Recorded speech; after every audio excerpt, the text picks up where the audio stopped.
பேரவைத் தலைவர் அவர்களே, எங்களுடைய தலைவர் இதை அரசியல் செய்வதற்காக கிடையாது. இந்த அரசு பொறுப்பேற்ற முதல் நாள்லேருந்து சொல்வது கஜானாவை தொடச்சி வச்சுட்டு போயிட்டாங்க, கஜானாவில் பணம் இல்லை என்பதுதான் தொடர்ந்து இவங்க வச்சிருக்கக்கூடிய குற்றச்சாட்டு.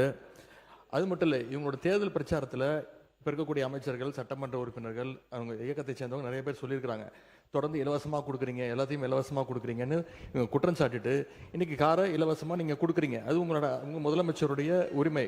நாங்கள் எங்களுக்கு கார் தேவையில்லை, எங்களுடைய திராவிட முன்னேற்ற கழக உறுப்பினருக்கு கார் தேவையில்லை.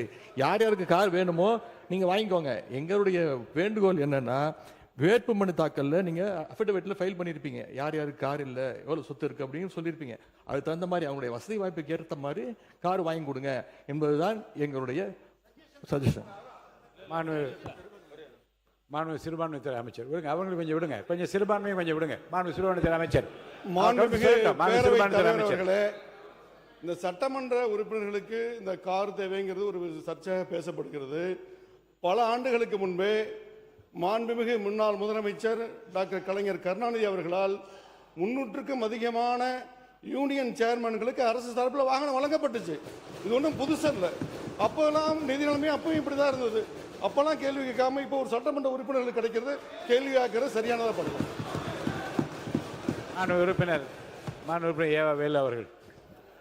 மாண்புமிகு பேரவைத் தலைவர்களே, அன்னைக்கு அனௌன்ஸ்மெண்ட் என்னன்னா, அனைத்து சட்டமன்ற உறுப்பினர் தான் அனௌன்ஸ்மெண்ட். நல்லா புரிஞ்சுங்க. ஆமா, இப்போ நாங்கள் சொல்கிறோம் அனைத்து சட்டமன்ற உறுப்பினர் சொன்னால் எல்லாம் சேர்த்து தான் சொல்லியிருக்கீங்க. ஆமாம், எங்கள் கட்சி தலைவர் சொல்கிறார், ஏற்கனவே அரசாங்கம் கடன் பட்டு இருக்கிறது, விவசாயிக்கு முழுமையாக தள்ளுபடி செய்யலை, இப்படிப்பட்ட நிலையில் நமக்கு கார் வேணாம் அப்படின்னு எங்களை அறிவுரை சொல்கிறாரு. ஆனால் திமுக சார்பாக இருக்கிற 59 உறுப்பினர் தான் நாங்கள் எங்களுக்கு வேணான்னு சொல்கிற மொழியை அந்த பத்திரம் வேணாம், நீங்க வாங்காத அப்படின்னு நாங்க சொன்னோம். எங்களோட துணைத்தலைவர் அதான் சொன்னார். அதை புரிஞ்சிக்காம அரசியல் பண்றீங்க இதுல என்ன அரசியல் இருக்குது? ஒண்ணு.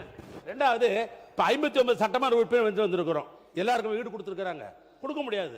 அரசாங்கத்துக்கு எப்பொழுதும் எதிர்கட்சி தலைவர் அந்தஸ்து இருக்கிற பொழுது அவர்கள் அமைச்சருக்கு இணையானவர்கள் என்று அமைச்சருக்கு என்னென்ன வசதியோ அந்த வசதி தராங்க. இது அரசாங்கம் போட்டிருக்கிறது.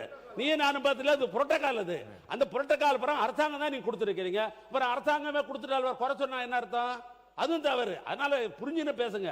ரெண்டாவது, நாங்க எங்களை பொறுத்த அளவுக்கு நீங்க கஞ்சாடை காட்டினாலே காட்டினாவே நாங்க ஒத்துழைக்கிறோம். ஆனா சட்டமன்றம் பெரும்பான்மையாக பிரச்சனைக்கு யாரு ஆளாகிறாங்க? அந்த பகுதியில் இருக்கிறதா பிரச்சனை எழுப்பி உங்களுக்கு ஒத்துழைக்கல. இல்ல மாண்பு உறுப்பினர், இல்ல எல்லாருடைய ஒத்துழைப்பும் சிறப்பாக இருக்கிறது. திருப்பி முடிச்சிடலாமே இதை.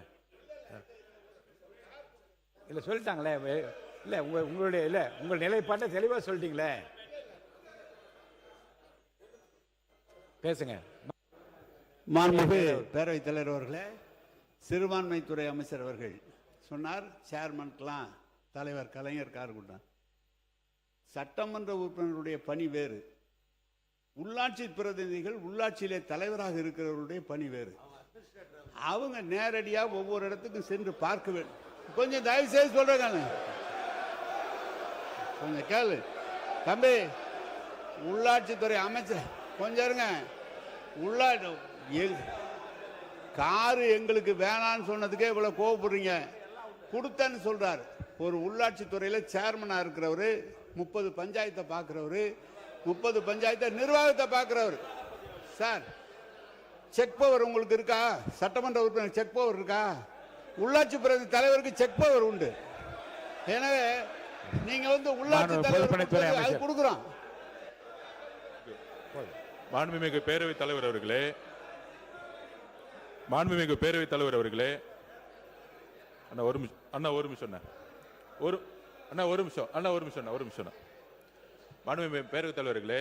மாண்புமிகு மூத்த உறுப்பினர் கேட்டாரு, சட்டமன்ற உறுப்பினர் செக் பவர் இருக்கான்னு அப்படின்னு. செக் பவர் இல்ல, ஒத்துக்கிறோம். ஆனால் மக்களுடைய எதிர்பார்ப்பு என்ன தெரியுமா? அந்த புதிய சட்டமன்ற எதிர்பார்ப்புன்னா, பெரும்பாலும் தேர்தலில் நாங்கள் பிரச்சாரத்துக்கு போகும்போது சொன்னது, நிறைய இடத்துல எம்எல்ஏவை நாங்க பார்த்ததே கிடையாது.